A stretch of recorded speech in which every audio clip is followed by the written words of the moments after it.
Hey everybody, D here, and welcome to our final discussion of Marvel's Secret Invasion with a finale that's as soulless as the AI intro it starts with. This is going to be a very interesting discussion, I think. So let's just get into the intros. Of course, over here on my, is that left, right? I don't know which side you guys see on it. Over here from Smirking Reviews, it's Rob Stone. What's up, everybody? Yeah, we're finally at the end of this, and I'm just so happy that we were able to get Don back for before the end of this. So, like, it's our Agents of Shield squad back together again, twice for a show. So let's just jump into it. Yeah. From the Dawn of Ice and Fire himself, Don Willi. Greetings, everyone. Rob, Darren, so glad to be back. Let's do this. Yeah. All right. Yeah. Let's get into it. What the hell did we just watch? Oh my God! Look, I came in with low expectations, folks. This, I mean, look, it's not Inhumans bad, but very close. That's like saying, "Thank God you didn't trip on the floor." Actually, this episode apparently Rotten Tomatoes rating it as of this moment 13%, whereas Inhumans as a series 11%. So again, not that bad. Not really the bar you want to be close to, though.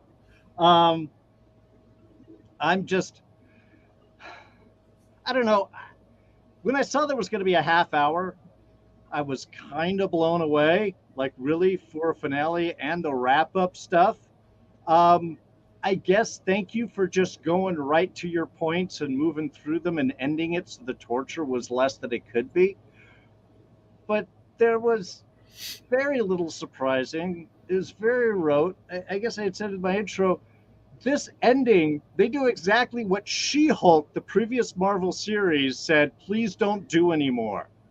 They did a whole riff on this exact thing, and Secret Invasion comes in and just does this. So, look, I'm not gonna take up too much air. Obviously, ranting how pleased I was with this sarcasm.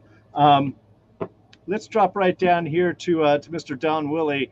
Don, what do you think of the series as a whole, and what do you think of this finale? Did you find a brighter side to it? So, look, the series as a whole, I understand what they were trying to do, but I think that this show in particular kind of highlights the issues that you run into with the MCU just in terms of the fact that there are these global events where there should be all of these different characters, and when they don't show up for these things, it's like, yeah, you could have really used, I don't know, a Hulk or a Thor or a Captain America, especially with the American president being so threatened. um so the fact that it's like, oh, no, we can't call any of those people because you know uh, I need to handle this on my own. This is personal, and it's like I'm we gonna make buy a it, new hero. Sorry. right? We buy it in the comic books, right? Because we understand you can't always have crossovers in the comic books.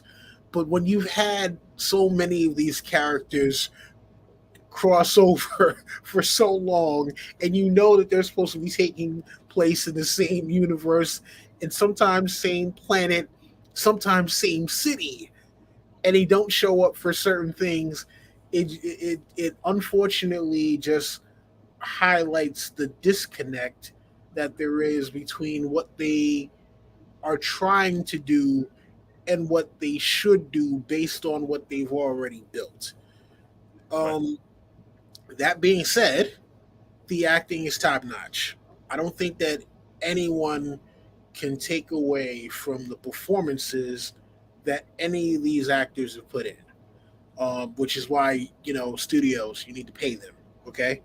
Um, I think like uh, Kingsley Benadire, I've made fun of the fact that he kind of looks like Drake a little bit, but you know, Drake, I don't think was ever this good of an actor. Um, Samuel L. Jackson has given some of his best performances in most, I think, intense performances in years because I mean he hasn't had to. Most of the other things that we've seen him in recently have been very toned down, and now the things that he's had to do in terms of emotional weight are are being highlighted in this show, but unfortunately, it kind of comes up short because of where it's been placed. Um, so while I'm not as negative overall on the series as a lot of people seem to be, I I can definitely recognize the problems with the way that it's been structured. And yeah, I mean, like, still we have questions that they're trying to, be like, hey, come on, you watch this, and then you watch the next thing, you can get all the rest of the answers you want. It's like, how do we know that we want to watch the next thing? You know, we don't know that we want to watch the next thing. Yes, we want to watch the next thing because we hope that there's going to be some sort of redemption. But at the same point, too, it's like, you let us down. How much longer are we going to allow this to happen? Gentleman yields his time. No, that's exactly true. That's exactly true right there. Rob, what are your thoughts here? Thank God it was brief. I mean, we've been here week to week. This is 6 for us. And I mean, I feel like I'm just beating a dead horse here. I'm beating a dead Maria Hill here. I'm beating a dead Talos. It's again, like the acting can't be. I mean, look, by the time we got to this, I didn't even care about the acting in this episode. I didn't even care about the acting in this episode. One bit. I overall, I thought it's all been, like I recognized they were acting their heart out and they were still like giving emotional dialogue that would have been great in a better show, better episode, better movie, what have you. It's just wrapped around a bunch of things that happened elsewhere, off screen, some other time. Logic, is gone out the window in so many scenes, leaves you so many questions you have when you think about like certain things about how they kept the people, why don't they have beards, why is this hospital like the most unsecure hospital to have a president in? There's no one there. This show had a giant budget, but where is it? I don't see, like, get out of here if you want to tell me that they, as much as movies and okay, I'm not, again, I got to make sure I keep calling this what it is. It's a movie. Movies cost a lot of money, and then you have to pay people to chop it up too and put it into clip size, because episodes, people are about something. They have a beginning, a middle, and an end. And even when they have cliffhangers, like say Lost, it was still about something every episode. These aren't about anything. They are just continuations of the chopped up movie that they threw out there. And, it's a trend now that's continuing. The series finales or season finales across the board are pretty short.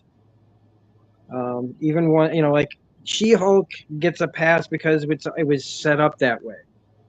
So we don't need, if their episodes are always going to be around 25 minutes or whatever, then fine. But if you start out at 50 and 55, 45, 37, 38, like, it just keeps doing that. I remember the Moon Knight finale was like 46 minutes. Then you trot that up and it's less than 40 itself. And they all they did was show the end of a Marvel movie in that. And they did the same thing here. And it's just a trend that I think needs to stop. They got to, if you don't like this movie, hey man, pull a Batgirl and don't release it.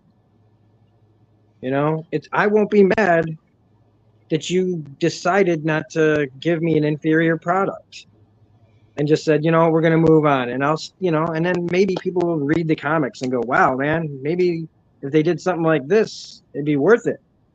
But instead, what we get is really a story that ended up being a lot about just like more stuff that has to do with our current world. And I'm a little bit tired of that. That's why I've been liking things like The Flash.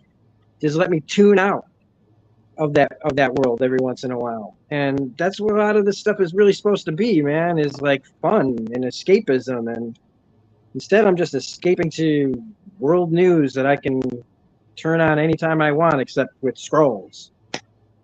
So, just everything across the board, and they need to start this. Let this be their final lesson. And but the thing is, when the only lesson is how much money are we going to lose or make, then we're never going to come up on top unless it's by accident. Well, and it is unfortunate because there is a great bit of source material, and I understand the show's going to be doing a different story than that. But there was a promise and feel of this Cold War epic kind of spy thing. And look, we've mentioned it before. We could talk about two chunks of Agents of S.H.I.E.L.D., season one, season four, that do the mystery reveal of who's who and where's loyalty and all that, who's human, who's not, so much better. And it does get frustrating when we talk about something that has a $211 million budget that doesn't feel like it. I mean, look, I'll just do a brief comparison for a premium series.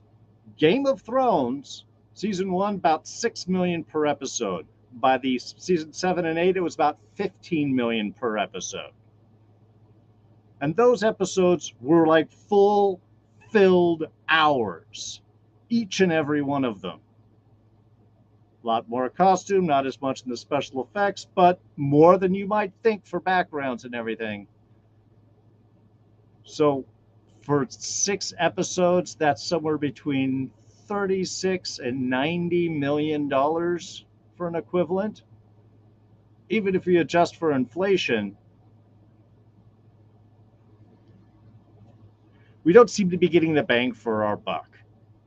Is what I'm getting at right here. I do want to take a moment, throw out a big hello to everybody joining us in the chat. We got a very active chat going on today. Silva Surfer here as always. Eric Scott, Bill Casey, The Rich Room. Just some great little discussions going on. Let's see. Eric Scott actually likes the opening sequence. Fair enough. Fair enough. I just have to rail against AI because it is a current threat to the industry. Bill Casey, I'm not saying ChatGPT helped write this, but if you fed ChatGPT a bunch of MCU scripts, it would come up with good Super-Skrull fights bad Super-Skrull. That's exactly right. And that's what we're getting at here. Let's just get to the meat of the matter. Let's jump to that big CGI fight at the end. Because again, this is where most shows go to. Same creature fights same creature. And look, I like the little twist up there that it's Gaia and not Fury. That was kind of fun, but it just, for a spy drama, I would really rather have had Fury outsmart Gravik. And I know I made this exact kind of pitch at the end of She-Hulk, but I think it fits even more so here. Have the harvest just be too much. I mean, what if Fury at the end was something like, your mistake, Gravik, was thinking that you knew what to do with that kind of power. Or something like, power corrupts, and absolute power is more than you could fucking handle. I don't care about, Okay, that would be their one F, I guess they would get off with this. And then Gravik gets all, and then 50 powers start to explode all at the moment, and he just booms. Because why would you have all the DNA in one vial? What is that for? Also, tell me, how does Gravik confirm all of that DNA? You would have to compare it to DNA you already have, and that's the point of having that would be stupid. Also, I'm just going to assume that the machine only works on Skrulls, because if that was Nick Fury and he left him there and did the same thing and it worked on humans, he would have just supercharged Nick Fury. I'm assuming because the Skrull shape shifting, there's probably some reason that works in that, of course, they never bothered, explaining or getting into or, having fun with. Though honestly, if he was going to do that, I think the real line Fury would have to have said was, "There's always some motherfucker trying to ice skate uphill," and then he exploded. That would have been the callback. I would have praised this ending from beginning to top. So, and also, I mean, I guess just ultimately, there's enough complaints about certain overpowered characters. So now you have a character that has all the powers. It's not just one hero, all the heroes, every hero in one. And luckily, they automatically know how to use and access all those powers. No training sequence needed, no evolution. You just you get the shot. You know what you do. I don't know how much more I can just rant on this. Don, let me toss this down to you. Big CGI fight. Did it work? Were you surprised? Did you like it? I don't know. So I love Dragon Ball Z.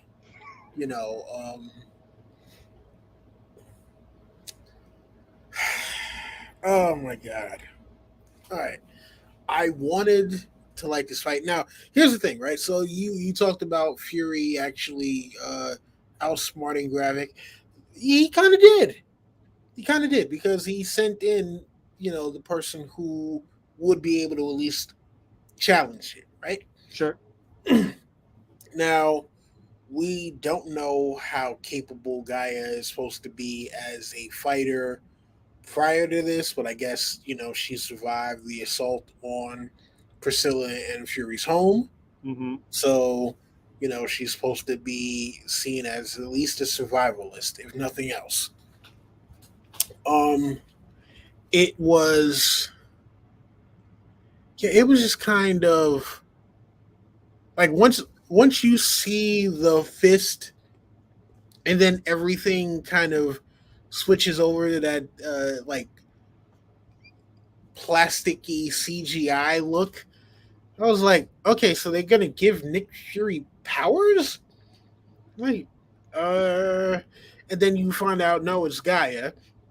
I'm like, okay, but we can't have her be in Skrull form because this is Amelia Clark, and we must show Khaleesi her respect. So, while I thought it was cool in terms of the twist, the execution unfortunately did not work as well as I would have liked. Yeah, because yes, they did the Ray thing with her, unfortunately, where it's like, I get the power, I know how to use all the powers, even though I've never used the powers or had the powers before. I'm just,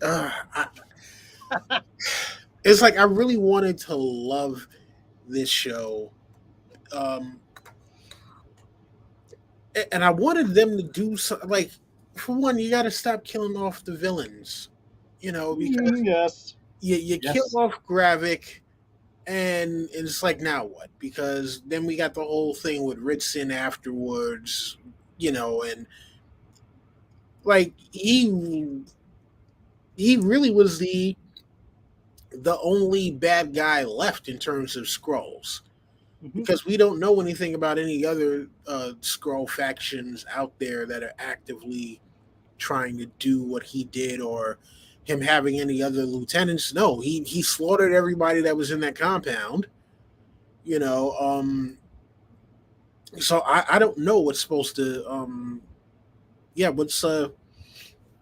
what's supposed to be next. Yeah, but shout out to Dragon Ball Z for pioneering all of this.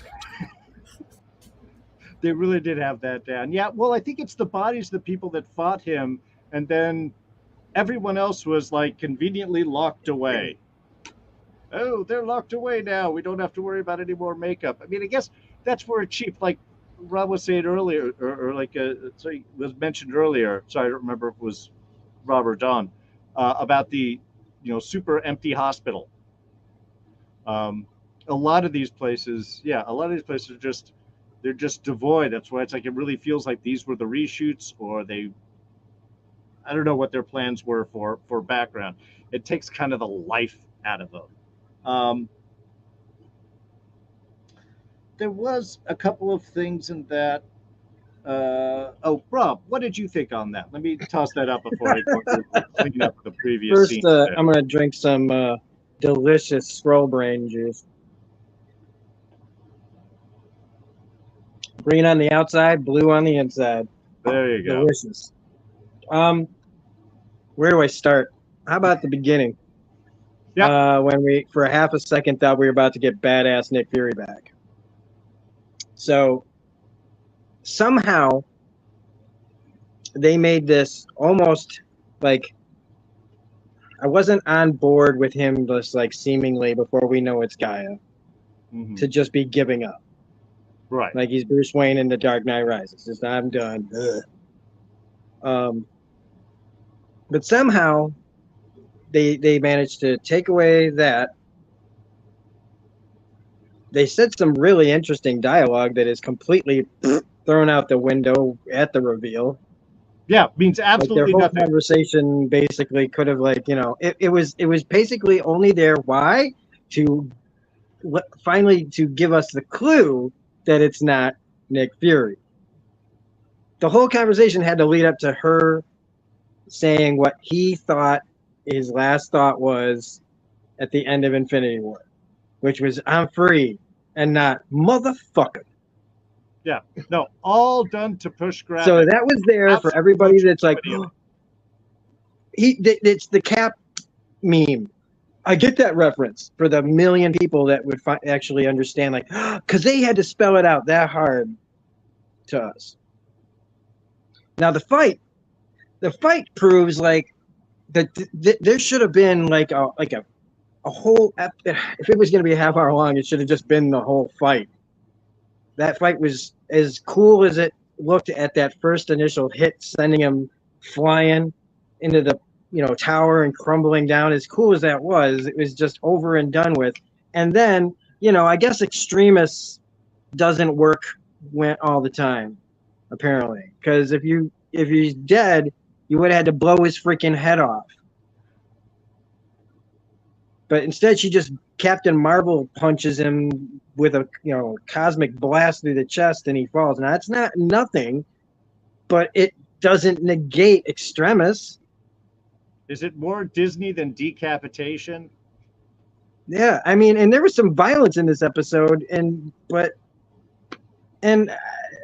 yeah, having somebody out there with all the powers to like get out of here, just get freaking right out of town. The whole you want us to take this seriously, yet you do such stupid things. So how again, it comes down to how am I supposed to take this seriously? Even the fight, like as soon as that moment came where I smiled for a second, it went away. And that's what this whole thing has been for me, is a smile and when I'm enjoying a good conversation, and then it goes away when the next stupid thing happens 5 seconds later. And I don't even, again, when people keep complaining about CGI and everything, and yeah, when we talk about the budget and what it should have been and blah, blah, blah, I can still have fun with bad CGI if I'm already having fun. But if I'm not having fun, then I'm going to poke at it, because it's more glaring when you're not enjoying yourself. And so, like, some of the stuff did bother me, the way the arms looked or whatever. But just, again, having this person still out there with all the powers, it should have been too much for both of them, or something that, just any dumb old, with this show's dumb excuses and reasoning for doing things, all they'd have to say is, I guess I used it all, like, I don't care. Most of these people haven't read a comic. They probably wouldn't even know how that works anyway. It's not like the only people who'd be complaining are the people that know that that's not how that works. You know what I mean? Your general audience wouldn't care. The majority of your audience wouldn't care because they don't know any better than that. Not like it's wrong to not know that, but still, it's every single thing that is good just keeps getting undercut. Yeah. Bill Casey throws out an interesting little note here in the chat. I just noticed. He heard the reshoots were because the original version was basically the war in Ukraine. And I could understand if that was the case, a certain hesitation with similar real-time events. But on the other hand, I mean, that's like every war. You pick a half dozen off of, Sarajevo back in the days. The Middle East at any point. I mean, I still would have been curious, and honestly, something like that would have made the ending make a little bit more sense when we get to that. I did want to touch on a couple of small little things. Again, stuff that just bothers someone like me. The whole empty car rolling up to the guards that they all shoot at. Classic trick, easy to done. Except again, there's no one in the car, but it brakes. There's actually a brake sound, and you see it lurch without hitting or touching anything. It doesn't just slow to a stop, which is just, I mean, honestly, that's just an editing mistake as far as I'm concerned. Somebody should have noticed that and just cut that little thing, not have the sound effects. If you didn't have the sound, it might have just thought, oh, it hit some little stuff. But it makes brake sounds, and that's just kind of annoying. If the radiation was as bad for humans as Nick Fury plays it out, all of those humans would have been dead a long time ago. Because he just got there, and he's now realized this is Gaia playing it up. But Graphic doesn't seem to be surprised by it. He even makes a notice like, yeah, this area, it's really bad here, and this will start coming out and so on. Obviously, he's probably in the middle of a reaction chamber, and the humans aren't that close. But we know some of them have been there for months at least, so I think they would have all been dead. No hair at this point. At least beards, or maybe no hair anywhere. Gravik really talks about how much of this is a anger reaction to Nick Fury, and that he believed in Nick Fury. And he goes off about this face. This was a man. He had a family. He had a wife. He had a kid, and I killed him for you. So I'm going to burn the rest of humanity down. It's like, well, you're feeling bad about what was done to you, and now you want to kill everybody. I realize he talks about it took a little part out of me. But just that kind of whole victim point that he comes at, and that's his motivation for revenge. Honestly, it's less interesting than someone who was believing for a whole world and felt betrayed. Yeah, Rob. And imagine if they had done an episode showing us this, showing us the Gravik and Fury's past, instead of just throwing it out there like, you get it, you understand, right? Like, not every problem can be solved like just erase the memory on that protocol droid over there. Mm-hmm. Not everything can be solved with one line of dialogue. That right. People that I tell, not show all the time. It works when it's not a highly visual, like, type of comic books or visual mediums. You can read a lot in the page, but they also show you on the page. And that's what they're supposed to do here, is show these things. And it didn't, even if it's intercut with the rest of an episode, like, it's still something that we get in almost every kind of show. That's an actual show. Sorry. Mm-hmm.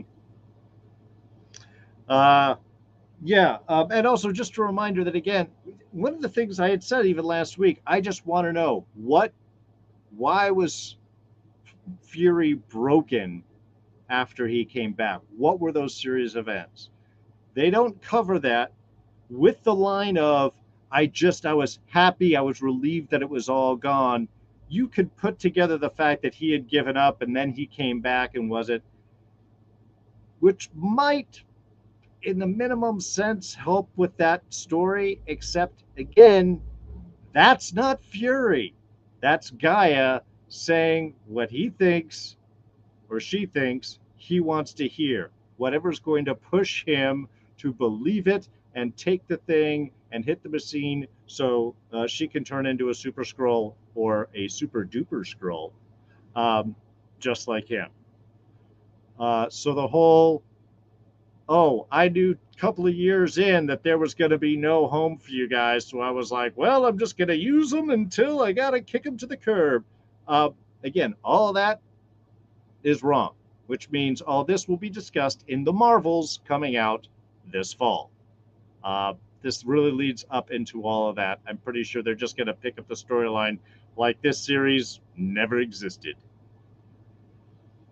Yeah. And I'm real curious about this, okay? We got the director of this and the director of the Marvels. Two different people. So I have a feeling we're going to see a completely different Fury. Yeah, no, we aren't going to be seeing no old man Logan wannabe. I have a feeling we're going to see him being up to his old self all of a sudden. Like, yeah. Well, remember, he's Nick Fury. So even when he's out, he's in. That is true. Silva mentioning in the chat here also that they changed the virus arc in Falcon and Winter Soldier due to the whole COVID-19 thing. Yes, they did. And again, understandable to a certain extent, but I also think the show suffered because of that. I think it just made everything very nebulous versus that a very specific thing. So if you're going to make those changes, that's fine. You just really have to do the work then to either reshape the story correctly or commit to what your original vision is. And I think that's part of the problems that we have is that while the actors are doing their work with whatever they with the material given, I think that the writing in this is very suffered, and I think that is a result of the fact that they don't have the same writers' rooms. It's not done as a series; it's done as a movie, and it's an entirely different production structure. And it puts a lot more onus on the director to carry a consistent vision through the show. And I think we saw a failure to do that in this series. Can we just say it was a fail just for the fact that A, they killed off Maria Hill, and B, we never got the Quake cameo that we were waiting for. Okay? Yeah. No, yeah. I agree. Honestly, for a moment, I actually thought it was Talos and not Gaia who was imitating Fury. And in a way, if that happened and then they both died during the fight, if Talos sacrificed himself to take out Gravik, one, better death for Talos. And two, you wouldn't have to deal with a massive OP character now floating around the MCU like Gaia is. I really am upset at that. To me, this is the time of something that like Fox or Sony would make for a story. Okay. And you know they did that in order to set up for another season of Secret Invasion or some sort of spin-off because, you know, everyone is talking now about MI13 and her and Farnsworth gonna make MI13 now since we haven't had MI13 in the MCU yet, and we got, you know, Black Knight and Blade, and they're all going to be in London. So yes, of course, we must do MI13 now with the most powerful character that has literally all the damn powers, you know, but is not going to be able to use them because reasons. Yeah. First thing we do is we nerf. Oh, it was only a short temporary thing. Yeah, it'll be a throwaway line that, you know, yeah, Super-Skrull, it was never meant to be a thing to last long. It was only so we could conquer humanity. But now that that's not the goal anymore, you know, I have very limited use of any sort of abilities.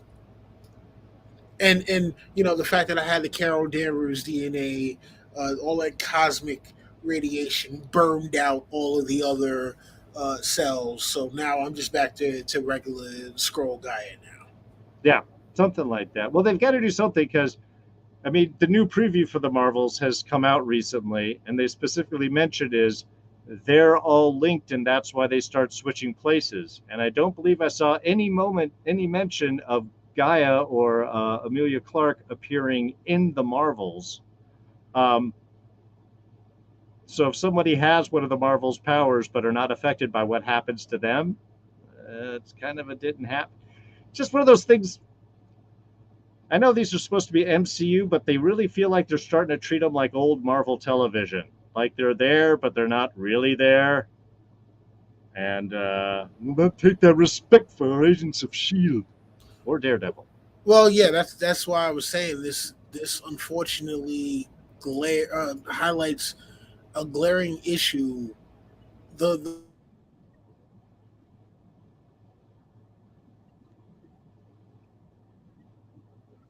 very long time. They've look. Just think about it like this, right? Iron Man 3. The president gets kidnapped by Aldrich Killian, and all we have is Tony Stark and Rhodey. Where is Nick Fury? Shield, because Shield was still around at the time. Right. Where's Captain America to save the American president? And even if you just wanted to say, hey, you know what? Yes, we need to call in Captain America and Nick Fury and maybe Hawkeye. Okay, cool. At least we got some Avengers. It makes sense because you're dealing with what is potentially a global threat at that point, right? And then you have this series, which is like, yeah, we don't have any of those people. And the one person that should be, capable of doing all, at least stepping in somewhat, is apparently a Skrull. So yeah, we have no superpowered anybody except for the Skrulls, and the people who should be helping to take care of this, nowhere to be found. No Ant-Man, no Spider-Man, no. I mean, Doctor Strange. I guess you could say, okay, well, yeah, he's off doing something with somebody somewhere in some universe. Sure. Okay, so yeah, you can take him out of that. Huh. You know what? This would be a perfect time for Shang-Chi to show up. He's in America. Yeah, or not even. Yeah, perfect time for Dan Whitman to show up. They were in London for a bunch of time. Blade could have shown up, some sort of cameo, something. Well, they do the explanation like, oh, I don't want to bring the Avengers down because I don't want them getting their DNA. And then he hands them their DNA, which makes no sense. You could have had one hero down to help out, and boom, if that was within your capacity. Maybe he was just, I got to say that because I really lost everyone's numbers and it's a new phone and I don't know how to get a hold of anyone. I mean, that would have been an option. Or two, yeah, what about Ant-Man? What about Shang-Chi, whose power is not in their DNA?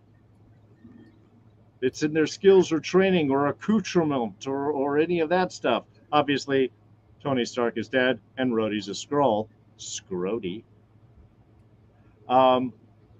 So we can't use those, but there are other heroes, Avengers, people in the lineup with powers that are more technology based and not DNA based. But Captain America, the new Captain America who has no powers. That's exactly it. That's exactly someone who could come down and help without worrying about a DNA capture. So it's probably why Rhodey,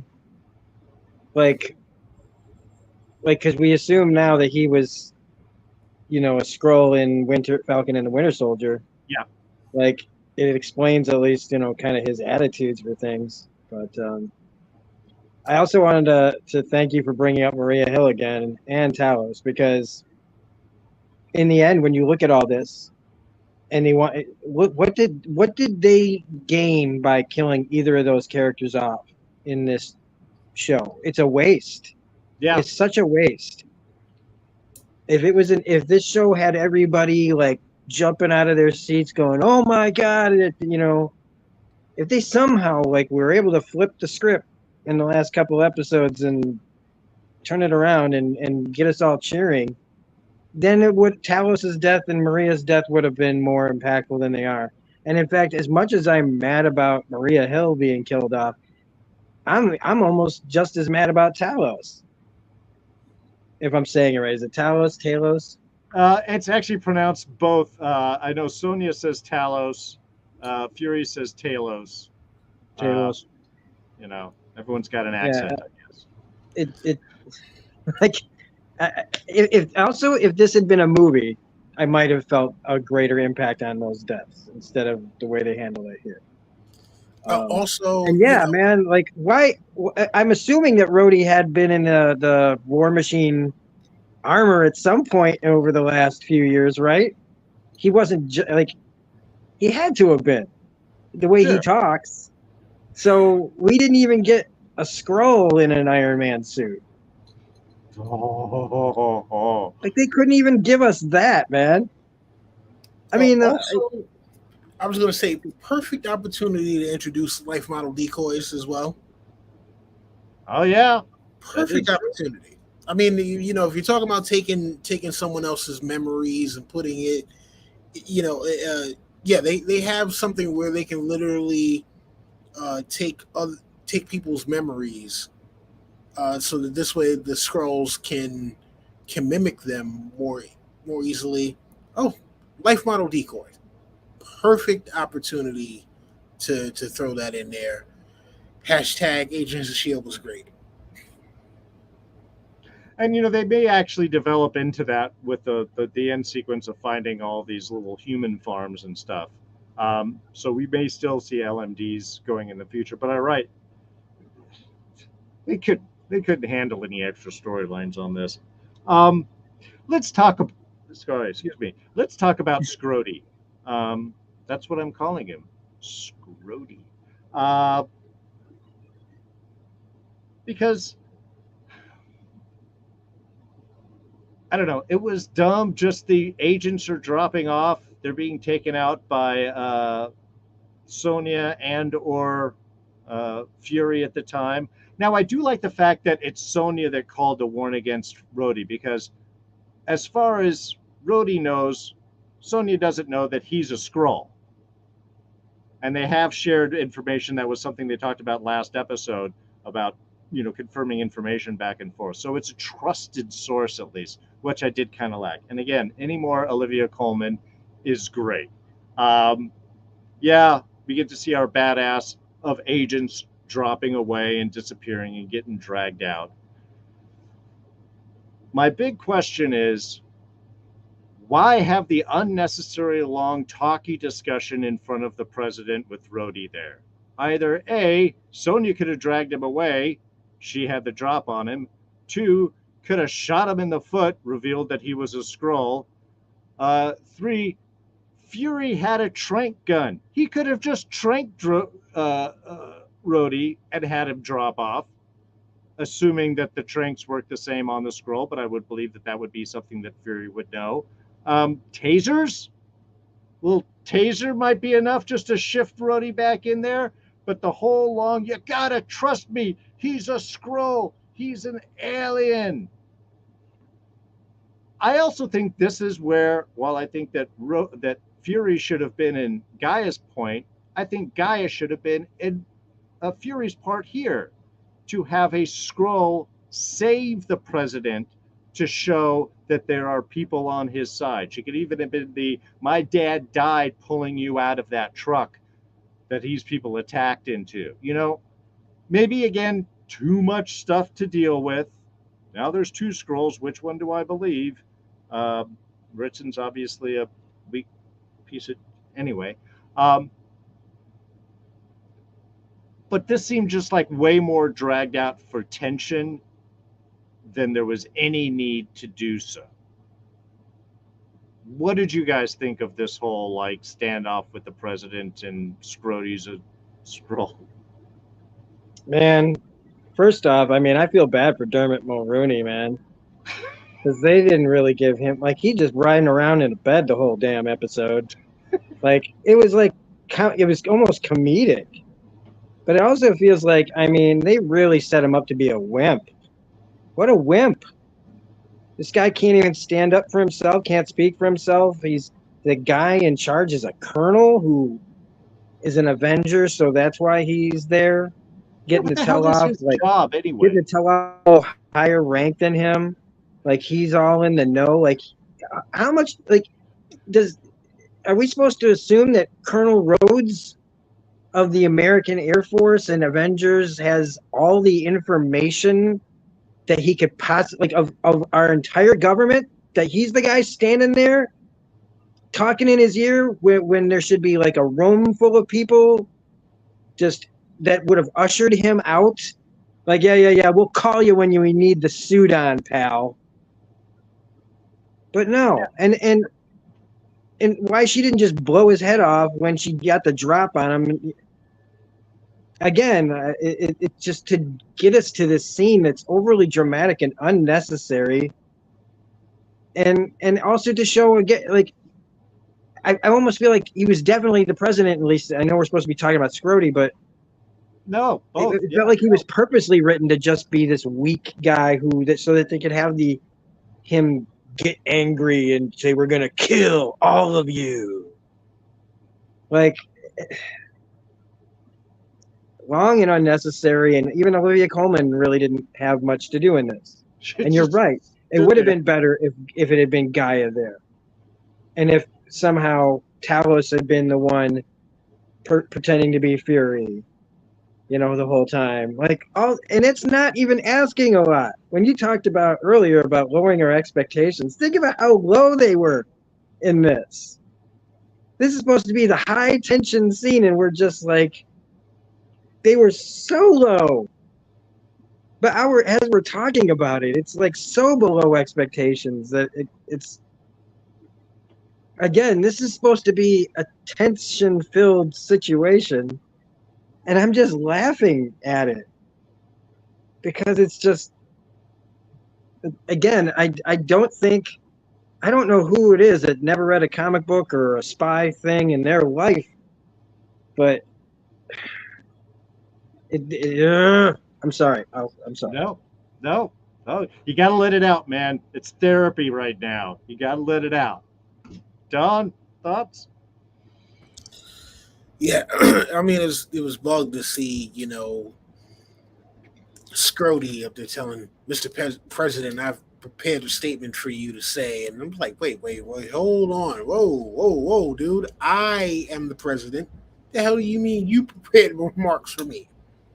And then, to have him dressing down an admiral, saying, "Oh, did you take stupid pills this morning?" I'm sorry, what? What? I don't know, Colonel. Yeah, exactly. I'm like, sorry. Last time I checked, how many stars are sitting on my shoulder? You haven't even gotten stars yet. You're still on Eagles. I'm gonna need you to take 2 steps back, okay? Into your armor, and then fly away somewhere until we need you. So yeah, it's kind of shocking, the amount of just absolute lack of protocol that was displayed. I mean, just again, bare bones hospital in the middle of Europe somewhere. I guess that was supposed to be in England, right? I think it's London, man. Right. So, I mean, like, you got. I'm sorry. I mean, look, I understand that America is like gun central of the world, right? But other countries have managed to keep foreign diplomats safe. And I'm pretty sure, The American president just got attacked on British soil. Not only is his security detail going to be there, I'm pretty sure the Brits would have someone watching the president as well, and it wouldn't be as easy for anyone to get in. And especially after hearing, hey, there are shape shifting aliens that are backed supposedly by Russia that are like, nope, everyone must get tested ASAP. And once we find out that you're good and you're clear, then you may be able to be a part of the president's security detail or whatever may have you. Everybody loses a finger. Pick one. You know, yeah. So like this would have worked better as a comic book because you like as a comic book you wouldn't have as much need to question the logic because you're not going to be like when you're sitting there looking at panels versus things that are on film and you get time to sit there and analyze. It's just like yeah, this doesn't seem right. So something about this seems very, very wrong.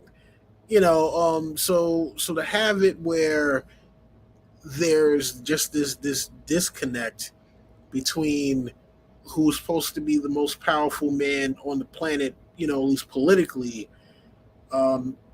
being talked to as if he's a child almost.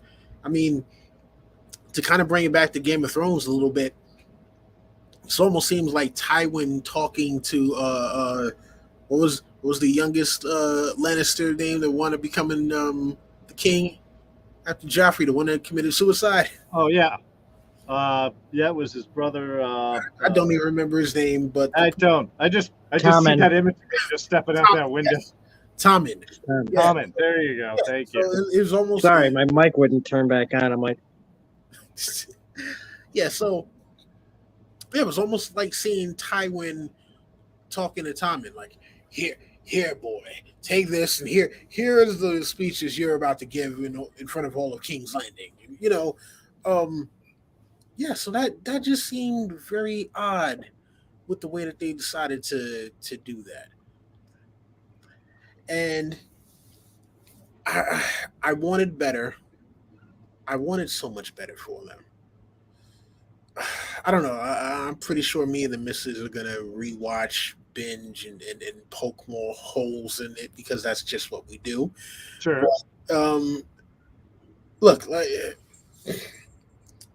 it's really cool, man, that you compared it to a comic book, though, because, I mean, this would have been this feels like a bad show tie-in comic. Like I want because there was a tie-in comic to this.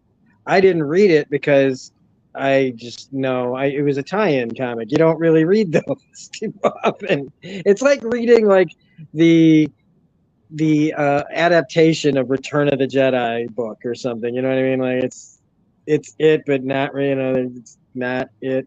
Also, and that's what this feels like. In fact, I bet you the tie-in comic might even be better than this, which is saying something. It's just that's great, Don, man. I'm glad that you said that. Yeah, I'm sorry. Like, look, me, I tell anyone I'm a very visual person, right? So I sometimes imagine this stuff in my head with, as the visual. And I think about, like, especially the sequence when Fury is taking out, Fury and Farnsworth both are taking out all the different guards and how that would have looked as still frame panels versus it being, being a motion picture, right? So again, seeing the guards getting taken out and seeing how many there weren't, it translates different in a comic book versus being on screen, because on screen it's like, when it's something like this, especially again something this big, where you're talking about head of state for the most powerful nation on the planet, and he's guarded by like five people. It just doesn't read the same when you actually are sitting there looking at it, and it's just like, wait, because in the comic books, like you're like, yeah, the artist ain't trying to draw 100 guards in a hallway, but when you're looking at the scene and the movements and all that, you're just sitting there like, wait, I feel like there should be a lot more people here. Why isn't there? This should practically be a crowd right now, not just a couple of guys with like the wrist walkies or yeah, yeah, Eagles landed, Eagles, that kind of thing. So yeah, I mean, as much as I want to give kudos to them for the attempt, the execution, just wasn't as solid as I wanted it to be. And again, still have my ire for not bringing back Coulson, for killing off Maria Hill, and the fact that we didn't get Quake. All right, so Kevin, Robot Kevin, Hat Kevin, whichever Kevin it is that makes the decisions, do the right thing by the fans. God damn it! All right, and give us our agents. I want to touch on Eric here in the chat mentions that we said it was weird that Rhodey talked that way. Remember, he's actually a Skrull, so she didn't know how to address someone of higher rank. Yes, Eric, that's exactly it. And the fact that Rhodey Scrody talks that way to me is great because it shows that there is the Skrull in it, and it makes sense that a Skrull would talk that way. The issue is nobody else addresses it. The admiral doesn't talk him down. The president doesn't put him in place. Nobody does anything, so it makes him look like he's the guy in charge and everybody else is this weak underling, which really isn't how all of that would play out.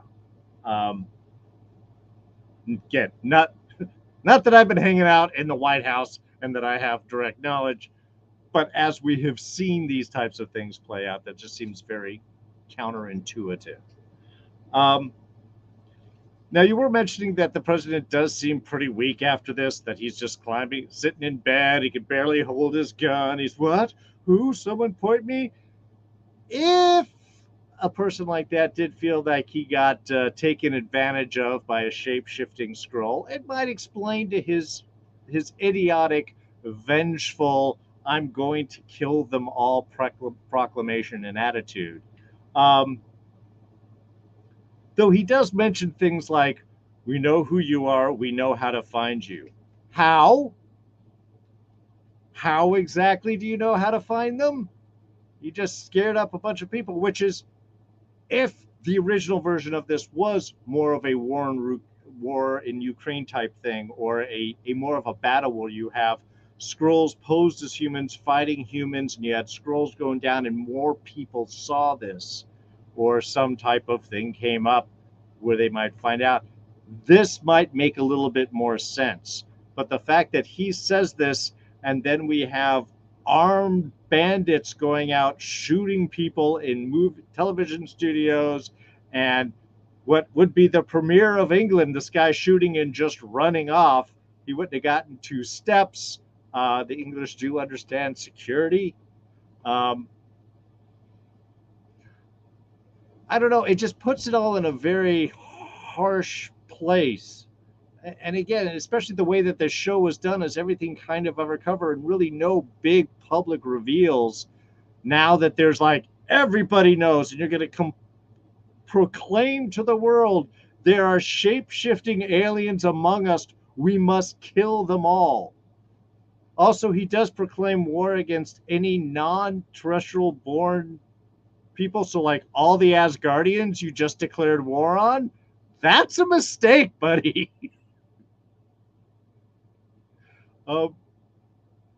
It's, again, this is part where I'm almost asking, like, okay, so how is it things in the Marvels? Obviously the Skrulls are still looking for a home.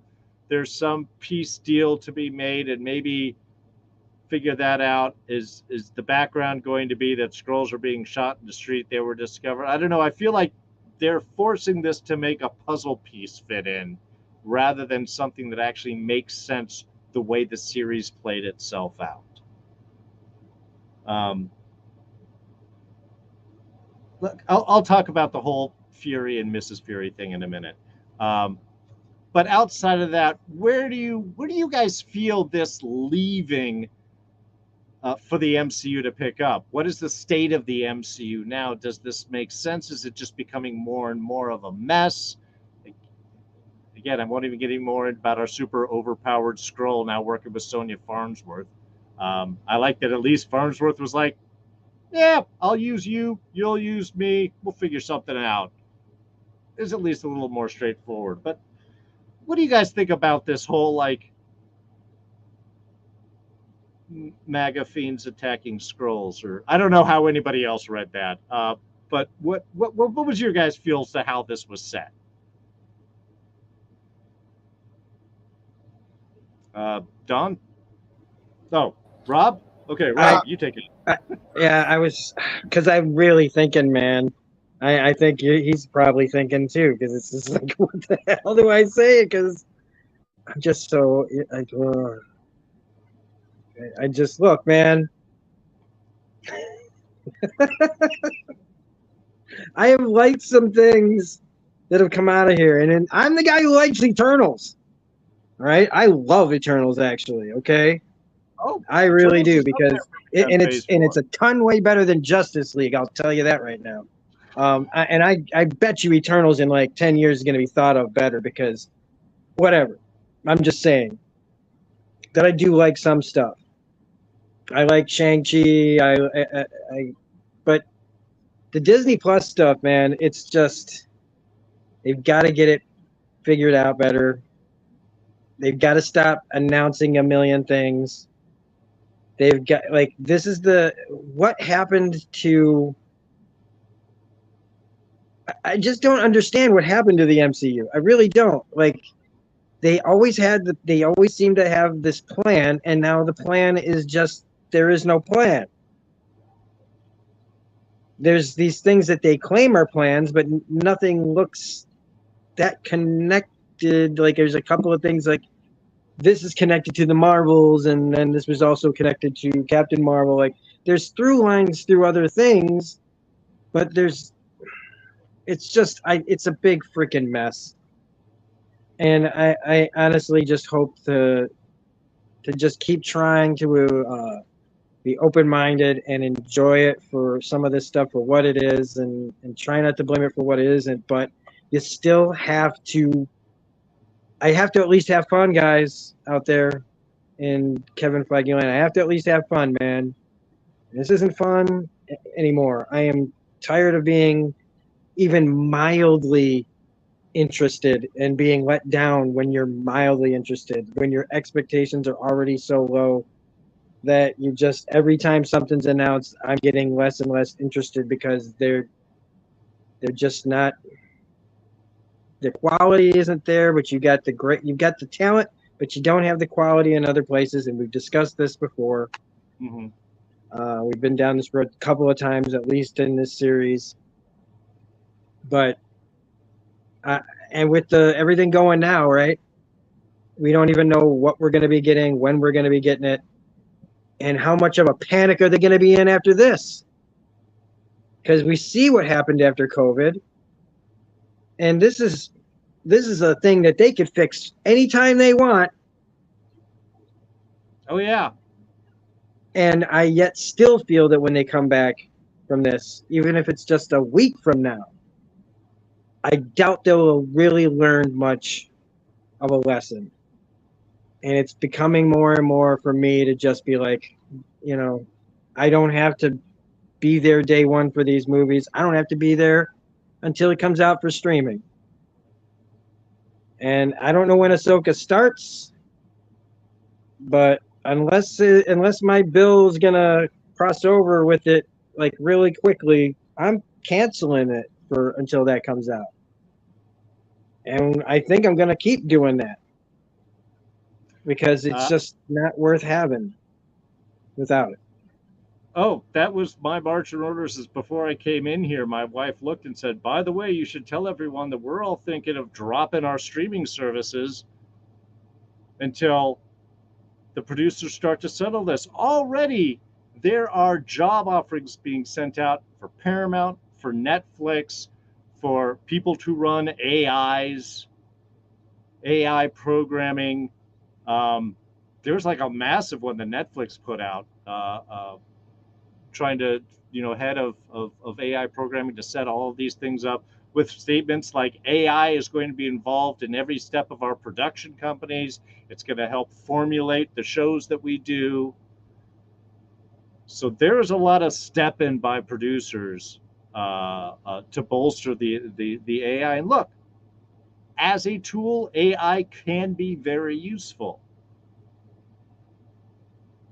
But what gets people's butts in seats, what gets people's eyes on the screen is a quality show. Okay? Game of Thrones was #1 for years for a reason, because money was spent and time was spent to get things done right. The MCU, its reputation was built on taking its time to be sure that things were right. As they got bigger, they started having to adhere to theatrical dates and things like that, which kind of narrowed it down. But these were things that had to be done. There was felt that there was a certain care done to that, and that is getting talented people involved in your production and compensating them properly for the quality of work that they bring to your show.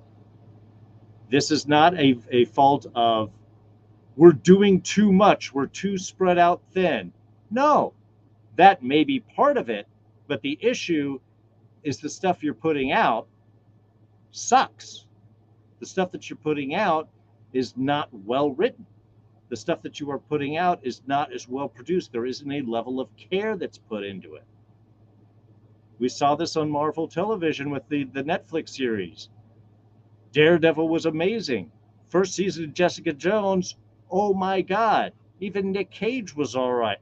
They start doing those. They focus. Second season of Daredevil, an amazing thing. Then you get to Iron Fist, where they're like, lower the budget, throw it out. And you see where suddenly you have a massive quality drop right there, because they're not taking the time to do the production right. They're not taking the time to make sure that it's written, that it all makes sense. They weren't putting the budget, and they weren't supporting the show for it to produce the way that they wanted to. Scripted television is not like unscripted. Okay? Unscripted television costs like 1/10 of a scripted show. But you don't have writers, you don't have anything else. And you just have, look, I like Naked and Afraid. Is it stupid? Of course it is. But I'm entertained. Survivor, I like that. There's a lot of these unscripted shows that are of reality TV that I like. But it's one thing, and it does not fill the niche. It does not fill that part in my heart that really wants to see a well-crafted, created, presented show. And unless you're going to put people in charge and invest in the show properly, it is not going to give you the returns that you want for it. That's my production rant for the night. Well, then I'll give my big last rant. I got two things. One's I'm gonna reiterate, and then the other's gonna be my thing I talked about a little bit last week, which is the first thing I just want to. Well, maybe I should talk about the second thing first, which was these actors can all defend the show and promote the show and hope the show does well, and in interviews they can be like, oh no, this is fine and I'm liking this and everything. And I talked about character assassination, and I don't like being one of those people, but we saw, speaking of Game of Thrones, we saw it several times on that show in the final season. Tyrion Lannister is one of the biggest character assassinations I've ever seen. There's like, I think you could make a case for Daenerys and other people too on that show. When the creators of that show just wanted to bail and make their Star Wars movie that I don't think is happening, right? Right.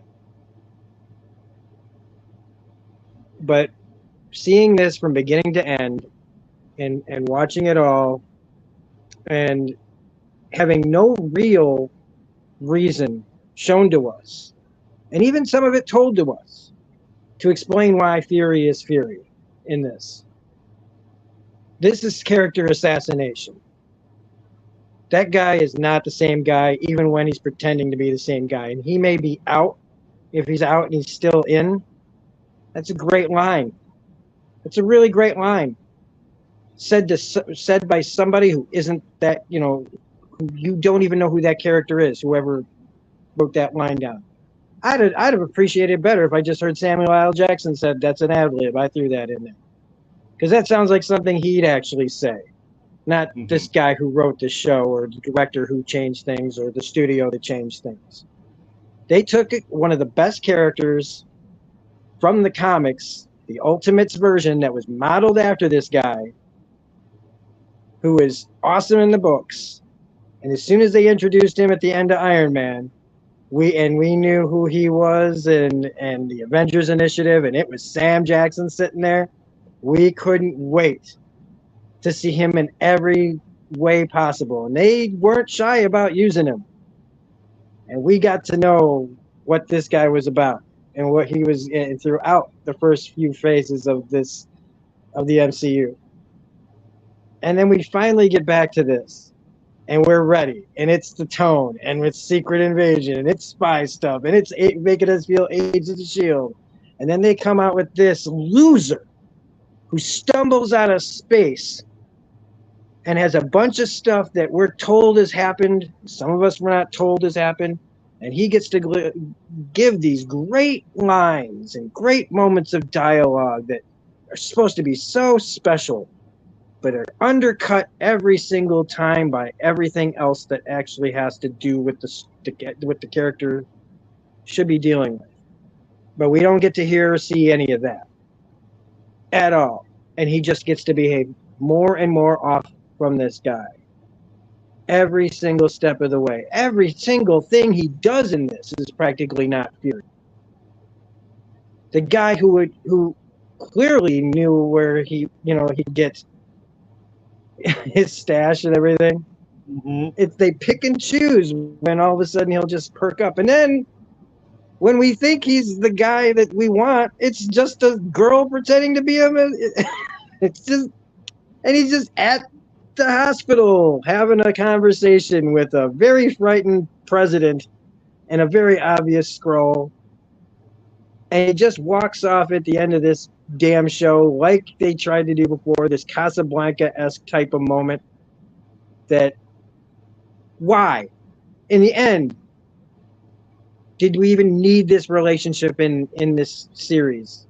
In the end, how much of this did we need it all? And in the end, we got a dead Maria Hill, so no more Kobe Smulders. In the end, we got a dead Ben Mendelsohn, when he didn't need to die. He had so much more potential. And Nick Fury died, in my opinion, when he said motherfucker. Because he was not him in Far From Home, and the tiny bit we saw him upstairs in Saber, that was it. Nick Fury's been dead for a long time, folks. This show just put the bullet in his brain. Now, that being said, the Marvels could give us this whole other version of him. And if they do, this is what I suggest you all do. Forget you saw this freaking show. If I could, I know where my flashy thing is, folks. Would you like me to get it out for you and give y'all a better memory than watching this? Because I got it. I'll do it. Vote in the chat right now if you want to be flashy thing right now. Because I would. I'm going to forget this thing existed. This is why I don't see Rise of Skywalker. Because I don't need this shit in my brain. You killed Nick Fury. And now I gotta try to forget this stuff on my own. And I don't drink anymore, so I can't have blackout nights anymore. I got to do this au natural.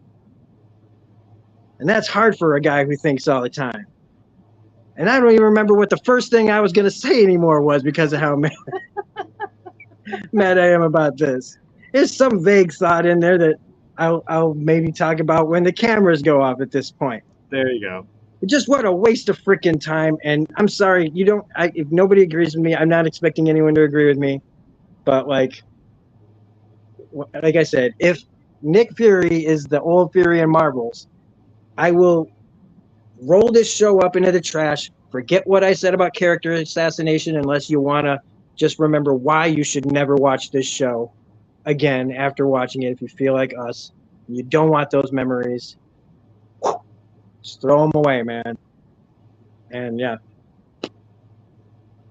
No, I think that's an excellent point because, yeah, especially the way they end it, I don't feel like this series meant anything. I don't think it changed anything. I mean, again, outside of two dead characters, but if you were just watching the movies, you may never notice that change or shift anyway, or just some line in Marvel saying, yeah, Talos passed away. I don't know if this has any effective larger impact of what, even though it is something we think should have had a much bigger impact onto the Marvel Universe. Yeah, so this may end up being a complete unnecessary view, which is strange for an MCU property, which always tends to build off of the previous stuff. Don, did you have anything to add on top of that? We were making too much money.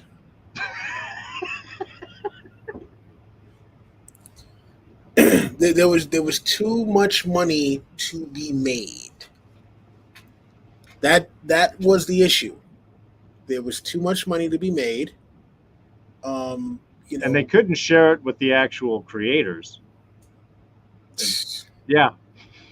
So it's one of those things where, the plan was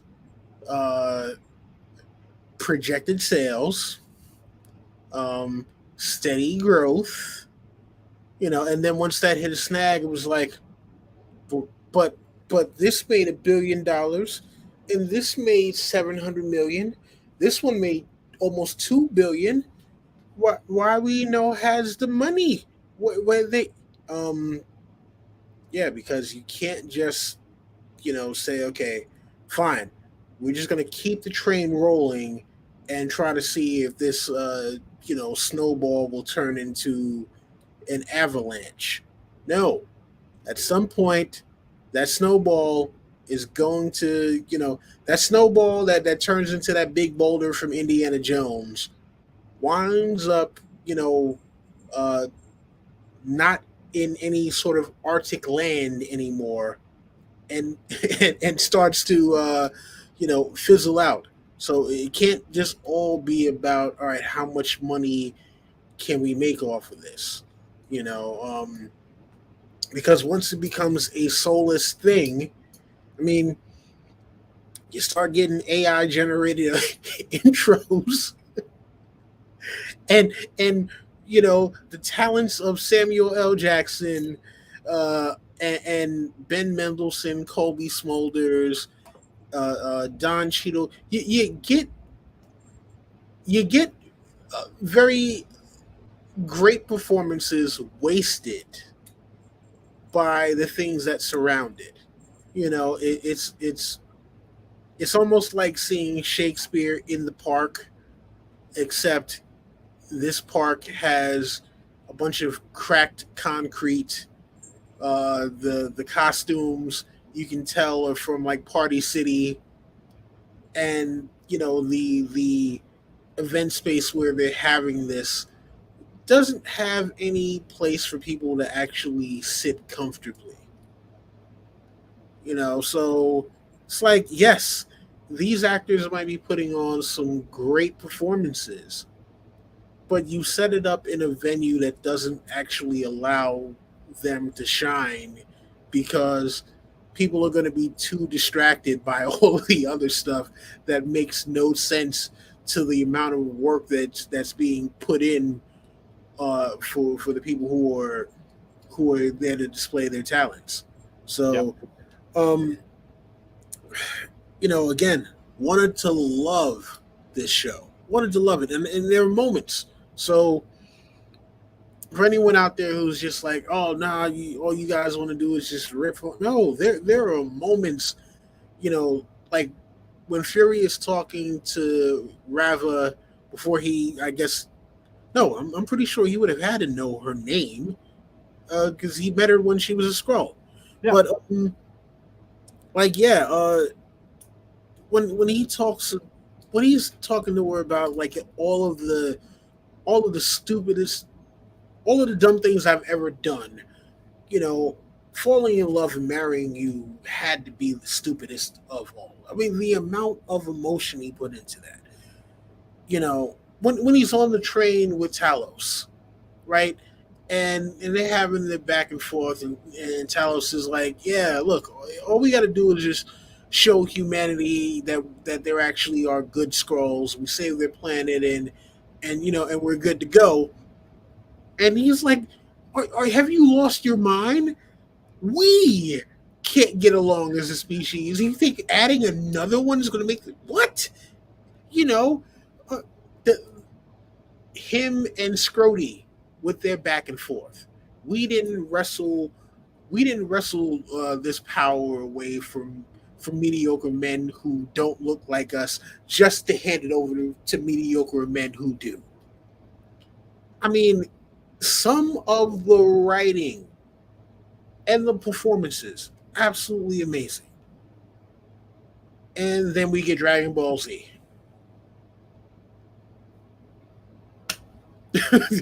So, which is not a harp on Dragon Ball Z, by the way. I love Dragon Ball Z. Dragon Ball That's Z. not what this was. Yeah, Dragon Ball Z did it fantastic.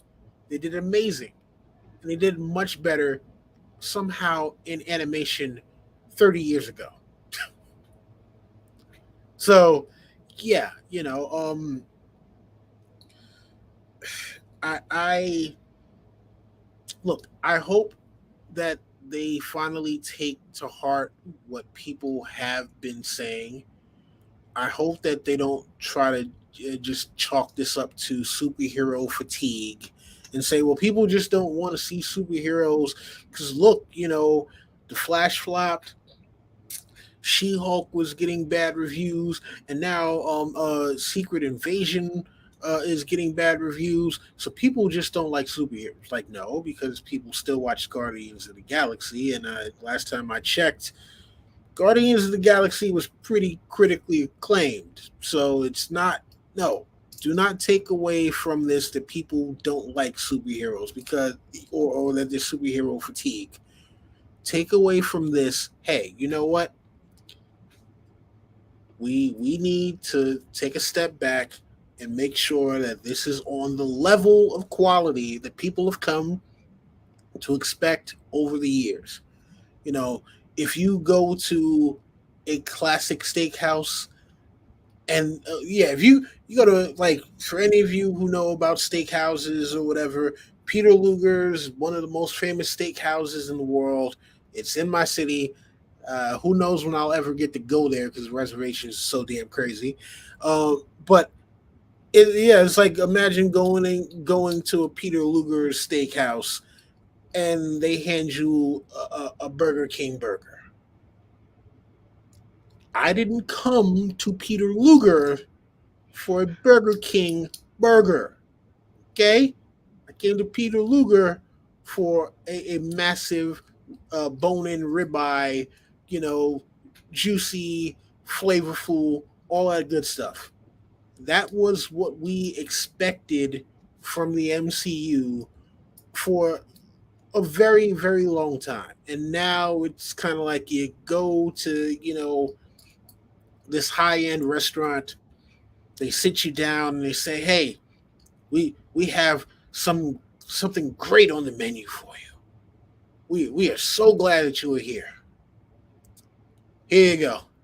Regular cheeseburger, no salt, no pepper, no ketchup, Kraft American cheese that you literally see, like you literally see that the wrapper is still on the side of the plate.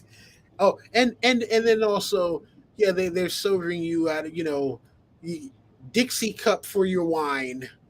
Oh, wow. Your yes, Dixie cup And for you have to be out of there in a half an hour. yes, yes. So unfortunately, that is what we've been getting recently. I know a lot of people ragged on Ant-Man because yes, it wasn't as good as it could have been. I mean, think about it like this: Loki's version of Kang the Conqueror for that one episode was better than what we got in Ant-Man and the Wasp. And that's not even a knock against Jonathan Major. That's a knock against what were you guys doing, with Ant-Man and the Wasp. You Yeah. know, and again, I know these people work hard on this. Pay them their money and pay the right people the money that they deserve, and you will see returns. Yeah.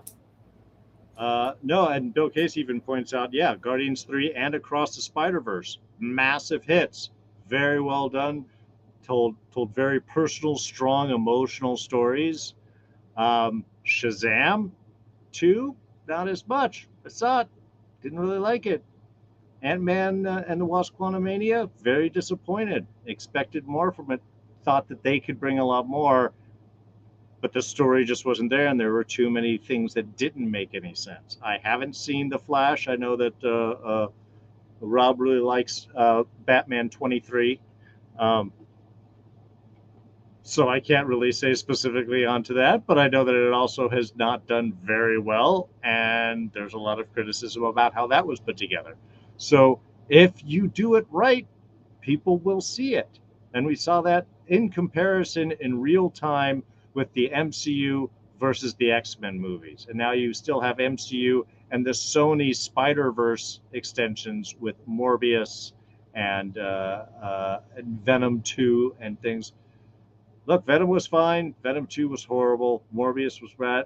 I I am automatically going to put the bar low for Craven, which I will be seeing when it eventually comes out on Netflix because I think that's their release deal or something like that. Um, I do want to just touch on before we wrap up here the ending. I know they really tried to work the whole Vara Fury husband wife relationship thing in this. I don't know how much it really contributed or added in outside of some very well done scenes and well acted and all of that. Uh, I like that she goes with him at the end, that there is kind of a return of their marriage. Of course, she did have to be in her scroll form. Not the best CGI there, but I'm not going to really complain about that. I understood why they do it. They had to have that final kiss as human and scroll to show his acceptance. It's very woke. Uh, can't believe I used that term. I loved it, honestly. I thought it was entirely appropriate. My woke comment is just a jab at people that use that word wrong. Um, so that worked all fine for me. Um, Again, I just don't know what it contributes to the larger universe going forward, and I don't know how necessarily it really was for this story, since we never got that why he left real admission. Um, but I don't know. Before we wrap up, guys, any thoughts with the whole Vara Fury relationship? They're back together, I guess. I'm gonna say I was actually surprised. Like I remember I was sitting with my girlfriend watching, and I commented to her, I'm like, I think this may be the first kissing scene I've ever seen Samuel L. Jackson do. Like there may have been something in another movie, but this is the first time that I actually remember him with any sort of like love scene ever. Woo. So I'm like, Well, I can't think of one off the top of my head. that was the thing that kind of got me. I'm like, wait, I'm like, has he ever been in a movie where he's kissed anybody? There was that deleted Mace Windu Yaddle makeout session, I think, but that's the only one. No, I'm kidding. Yeah, no, it was funny because like I never watched. Like I know he's in Shaft. I never watched Shaft because I didn't realize at the time that he wasn't supposed to be like a reboot. He was actually supposed to be the original Shaft's nephew, and then like the newer one they did, they retroactively made him his son. So I was just like, oh, okay. But the point that I'm making is like, look, I thought it was a touching scene. I like what they were trying to do. Automatically, I thought this would have would have worked better in the comic book. Like I understand what they were trying to do, and the entire time I was watching that thinking, oh, this would have looked amazing as like an Alex Ross uh, illustrated comic book, or whoever. Damn, I need to look up who the artist was that did like the Civil War, um, like tie-in ones, but it was all of the stuff from like the all of the Ben Urich stuff from Civil War, where he was doing like he was chronicling everything from the Civil War. Because like to me that particular style I thought would have fit this entire Secret Invasion, or the book where Captain America gets killed at the end of Civil War. The artist who did that, I automatically when I was watching was like, yeah, that artist or Alex Ross would have been perfect to draw out these panels. I know Mark Miller did the main ones, but I know, Frank No, but, Whiteley does amazing stuff. Did he? well, Mark Miller, he was the writer though. He wasn't the artist. Okay. So I mean, I have all of those books. They're in my basement. Written by, penciled by Steve McNiven.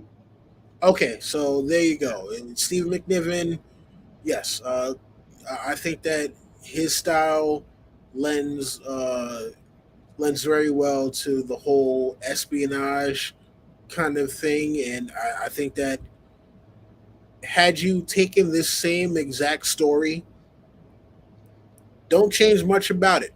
Maybe a couple of tweaks here and there. You take that and turn it into a comic book. I think we don't have the same problems that we do with it being on screen. Well, and it's easier to have your guest stars in shots over of different heroes or things or battles and stuff. I mean, there is the advantages when you can just draw their picture versus having to cast, write, and do all of those things for that. It is one of the strengths that comics have. Rob, any thoughts there on the Vara Fura thing before we get out of here? No, I mean, I did remember what I was going to say, and it's just simply, again, like, just let us make stuff that's fun, make stuff that makes sense. We're coming at you in good faith, not in bad faith. When we talk about this stuff, we want to have fun, and not every single thing has to be topical. This isn't our universe. This can be any universe, and with the blip and everything else and the problems that they have, let's hear about their problems. I've had enough of mine and the rest of this world's. I can look out the window and see the problems of this world. I owe a lot on my channel to covering things that are topical. But I'm not. I don't have like superhero fatigue. I have life fatigue. And when I watch these shows, I come to have fun and enjoy the quality that we know we can get out of these people. Right. And we're just not getting it. And I know that a lot of this is just personal tastes and stuff. We all like different things.